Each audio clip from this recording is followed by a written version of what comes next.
Les aseguro que él mismo recogerá su túnica, los hará sentar a la mesa y se pondrá a servirlos.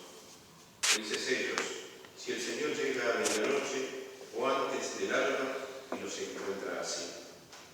Entiéndanlo bien, si el dueño de casa supiera a qué hora va a llegar el ladrón, no dejaría perforar las paredes de su casa. Ustedes también estén preparados, porque el Hijo del Hombre llegará a la hora menos pensada.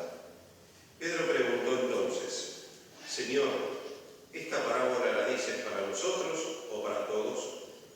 El Señor le dijo: ¿cuál es el administrador fiel y previsor a quien el Señor pondrá al frente de su personal para distribuirle la ración de trigo en el momento oportuno? Feliz aquel a quien su Señor, al llegar, encuentra ocupado en este trabajo. Les aseguro que lo hará administrador de todos sus bienes. Pero si este servidor piensa: mi Señor tardará en llegar, y si se dedica a golpear a los servidores y a las sirvientas, y se pone a comer, a beber y a emborracharse, su Señor llegará el día y la hora menos pensada, lo castigará y le hará correr la misma suerte que los infieles. El servidor que, conociendo la voluntad de su Señor, no tuvo las cosas preparadas y no obró conforme a lo que él había dispuesto, recibirá un castigo severo. Pero aquel que sin saberlo se hizo también culpable, será castigado menos severamente. Al que se le dio mucho, se le pedirá mucho, y al que se le confió mucho, se le reclamará mucho más. Palabra del Señor. Gloria a ti, Señor Jesús. Tomamos asiento.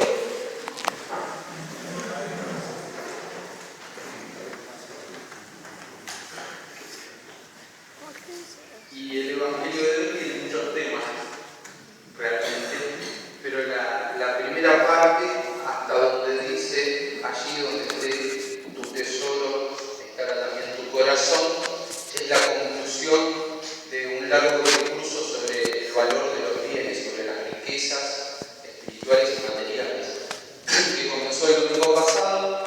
Hay un fragmento que está interrumpido en el leccionario, no se proclama en las misas de los domingos, y finalmente concluye con este texto en donde hace el movimiento contrario al de la avaricia, porque se acuerdan que el domingo pasado estaba este hombre cuyo campo había producido muchos granos, no tenía dónde almacenarlos, entonces decide derrumbar los graneros y construir otros más grandes, y así pensaba que se aseguraba la vida teniendo muchos granos, y siente esa voz interior de la conciencia que dice: esta misma noche morirás. Es decir, ¿para qué te sirvió todo lo que has juntado? Entonces continúa diciendo que esto sucede a los que son ricos según los criterios del mundo, pero no son ricos según los criterios de Dios. Hay que ser ricos a la mirada de Dios, según la mirada de Dios. Y después continúa hablando de muchos temas de la riqueza con parábolas y metáforas en un discurso que en proporción al Evangelio es extenso, y concluye con este movimiento contrario al de la avaricia, que es el de la generosidad, ser generoso. Entonces, vendan sus bienes y denlos como limosna, háganse bolsas que no se desgasten y acumulen un tesoro inagotable en el cielo, en donde la polilla y la herrumbre no corroen, los ladrones no lo pueden robar. Y es una gran invitación a que nosotros habíamos dicho que el primer don que recibimos es el don precioso de la vida, que nadie se lo da a sí mismo. Y a partir de ahí se puede empezar a contar con cuánto nos adornó, con cuántos tesoros nos colmó el Creador. Desde el don de la vida, pasando por los talentos, la fuerza, la capacidad intelectual, y después hacia afuera todos los dones que recibimos que son providencia de Dios. Y está esta orientación, porque al hombre este no le dice que va a ser condenado por haber acumulado tantos bienes, sino le dice, la palabra que utiliza el Evangelio es la insensatez de este hombre. Es un insensato, porque no disfrutó, no aprovechó los tesoros, las riquezas, los bienes que Dios le había dado, no los compartió con otros, no permitió que otros los disfruten, y le llegó el último día de su vida y no sirvió para qué sirve. Esa es la pregunta de ¿para qué serviría para pasarse la vida acumulando cosas? Es decir, reservándose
mismos son un bien en esta vida, porque los disfrutamos y los aprovechan otros en esa distribución de los bienes, pero además acumulamos un tesoro en el cielo. Ese es el plus. Es como que el Señor nos da el 100% en la vida y después la vida eterna, si quieren, en otra expresión dada por Jesús. Tienen un valor perenne los bienes compartidos, es decir, los bienes que están administrados conforme al amor. Y después empieza un tema nuevo, ¿verdad? Ahí termina, concluye el Evangelio, el leccionario está armado así, hay que predicarlo así, pero ahí termina un tema y empieza un tema nuevo que es el de la venida del Señor, la espera de la llegada del Señor. Y para explicar la venida del Señor, Jesús utiliza 3 parábolas diferentes, que cada una de las parábolas toma un aspecto de esta segunda venida, porque en la época de Jesús estaban todos esperando la inminencia de la venida del Mesías, pero el Mesías iba a venir como un rayo y entonces en un abrir y cerrar de ojos se iban a transformar todas las cosas, todas las realidades, y eso no pasó nunca. Y entonces, pero sí vino el Mesías y nosotros después los cristianos, por el mensaje que el mismo Jesús dejó, esperamos la segunda venida del Salvador. Y entonces las comunidades cristianas también estaban atentas a la segunda venida del Señor, pero con los criterios antiguos, esperando que vendría nuevamente en un abrir y cerrar de ojos, cambiaría toda la realidad. Y entonces Jesús pone estas parábolas que muestran la espera, la gradualidad, una espera activa, tienen que estar ocupados en las cosas que se les confió, no es una espera pasiva como quien está contemplando, quieto, esperando a ver, mirando el reloj a ver cuándo va a llegar. Y sobre todo en la segunda, en la que queda en el medio, que es la parábola esa del ladrón, que nadie sabe la hora, cuándo va a entrar, cuándo va a llegar. La figura esa habla porque nadie desconoce, no fue revelado el momento, el día, la hora en que va a llegar el Salvador. En la primera dice que estén preparados, ahí desde la palabra estén preparados es cuando empieza el nuevo tema en el Evangelio, el cambio de capítulo ahí en el Evangelio. Estén preparados, sería de las vestiduras con las lámparas encendidas y sean como los hombres que esperan el regreso de su Señor, que fue una boda. Es decir, que hay servidores en esta casa del dueño de esta propiedad. Él se fue a una boda, se fue a un casamiento, se fue a celebrar el amor, se fue a un casamiento y entonces ellos tienen que quedarse esperando. Y dice que los deja como a cargo de la casa. Es decir, si uno diría, ¿y qué vínculo podríamos encontrar entre esta espera y el tema que venía desarrollando el Evangelio anteriormente? Bueno, que los bienes que hemos recibido de otro, que no los generamos por nosotros mismos, que los recibimos como providencia de Dios, como don de Dios, Él nos hizo cargo de esos bienes, los dejó a cargo de su casa y Él se fue.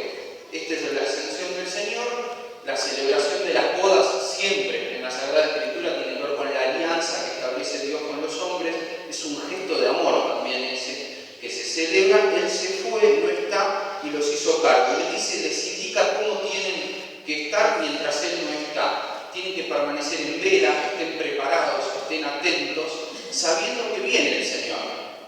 Y de hecho viene, el Señor viene, pero tienen que estar atentos y preparados.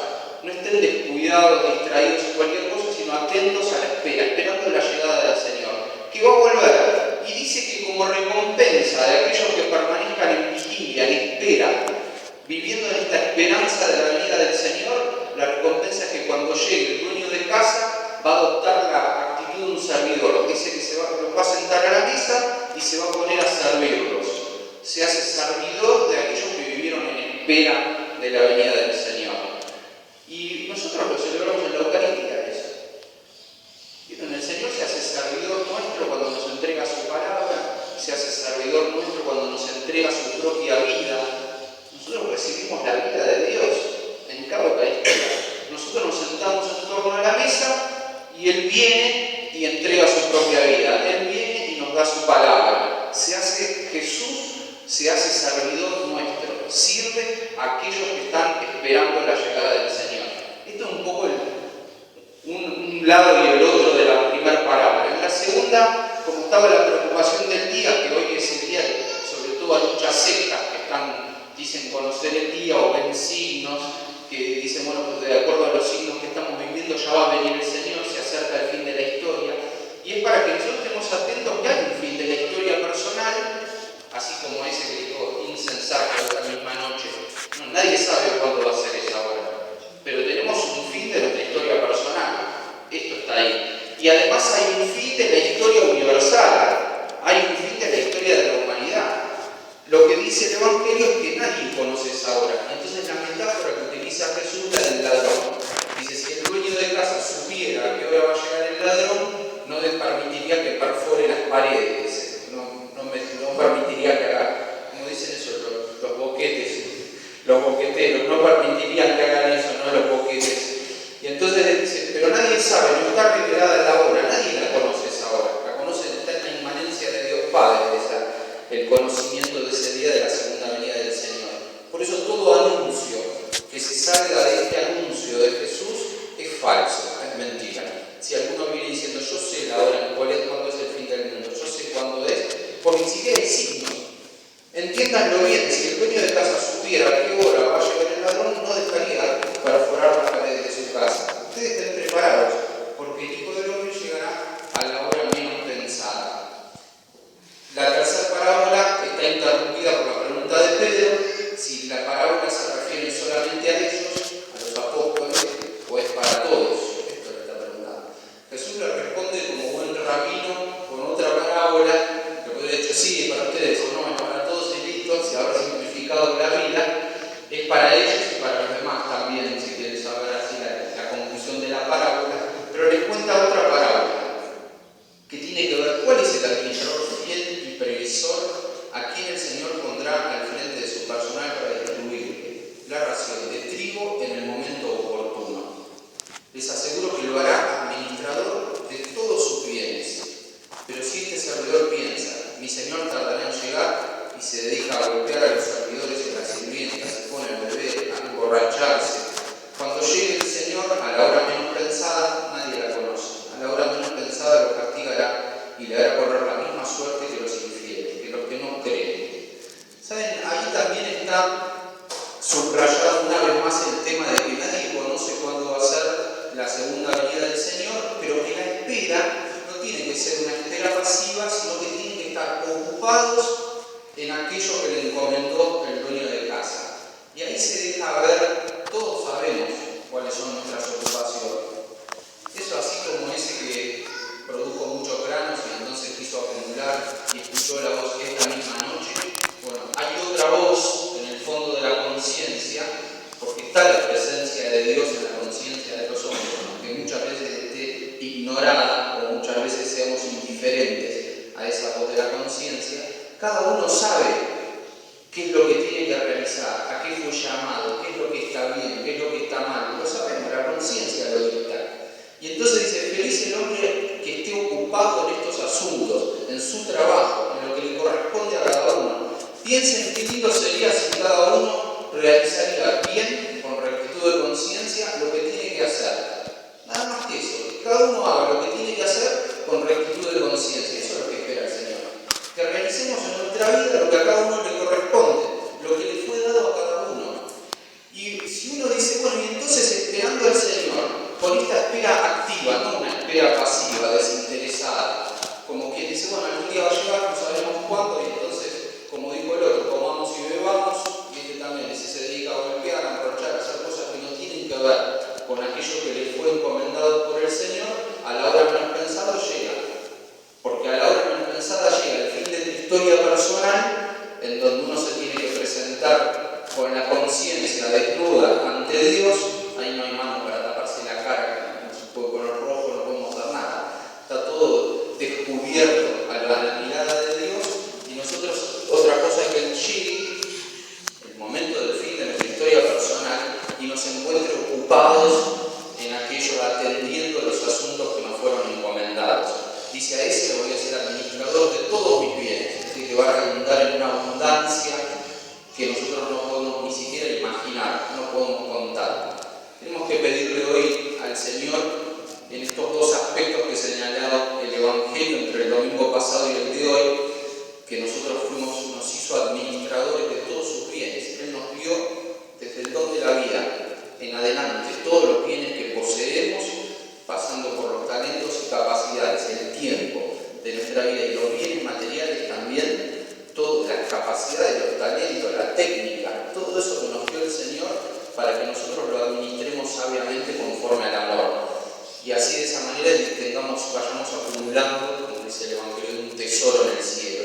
Mientras tanto esperamos la venida del Señor, que viene particularmente cuando se termina el fin de nuestra historia personal y creemos que va a venir al fin de la historia universal, cuando se termine la historia del mundo, cuya obra desconocemos de la misma manera que desconocemos el fin de nuestra historia personal. Vamos a pedirle al Señor esa gracia de vivir en el amor, sabiendo que lo que le damos a los demás, lo que ofrecemos con amor, cuando damos nuestro tiempo a nosotros, compartiéndolo, no disminuye, no lo perdemos, sino que se multiplica y redunda en la vida eterna. Yo pediré esa gracia